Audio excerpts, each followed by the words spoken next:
ইতিহাসের সবচেয়ে রহস্যময় দিন, যেদিন এক শহর এক রাতেই উধাও হয়ে গিয়েছিল। ইতিহাসে এমন অনেক যুদ্ধ হয়েছে, অনেক সাম্রাজ্য ধ্বংস হয়েছে, কিন্তু এমন একটি ঘটনা ঘটেছিল যার ব্যাখ্যা আজও পুরোপুরি পাওয়া যায়নি।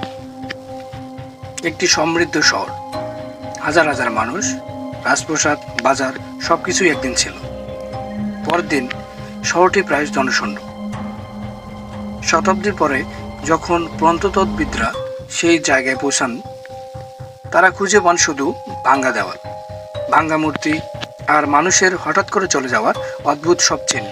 কিন্তু কেন, কি ঘটেছিল সেই রাতে? আজকের গল্প শুরু হচ্ছে প্রাচীন বিশ্বের অন্যতম বড় রহস্যকে ঘিরে। প্রায় 3200 বছর আগে ভূমধ্যসাগরীয় অঞ্চলে একের পর এক শক্তিশালী রাজ্য ছিল। রাজারা একে অপরের সঙ্গে বাণিজ্য করতেন। সোনা, তামা, টিন, অস্ত্র, ঘোড়া সবকিছুই দুর্দান্ত। দেখে মনে হচ্ছিল এই সভ্যতাগুলোকে কেউ থামাতে পারবে না।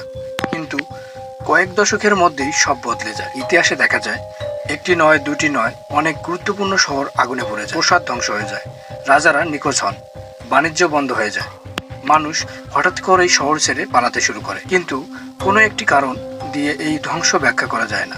গবেষকরা বিভিন্ন সম্ভাবনার কথা বলেন। কেউ বলেন ভয়াবহ খরা, কেউ বলেন ভূমিকম্পের ধারাবাহিকতা, আবার কেউ বলেন যুদ্ধ, আবার অনেকে মনে করেন এগুলোর কারণ একসঙ্গে ঘটেছিল। আজও ইতিহাসবিদদের মধ্যে এ নিয়ে বিতর্ক রয়েছে। প্রত্নতত্ত্ববিদরা একটি প্রাচীন মাটির ফলকে লেখা একটি বার্তা খুঁজে পান।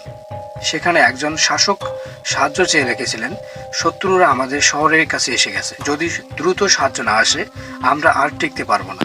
চিঠিটি পৌঁছেছিল, কিন্তু সাহায্য আর পৌঁছায়নি।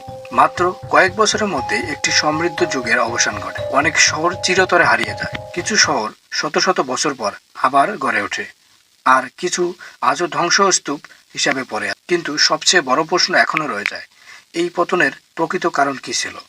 পরের পর্বে আমরা জানব সেই রহস্যময় আক্রমণকারীদের কথা, যাদের পরিচয় নিয়ে আজও গবেষণা চলছে।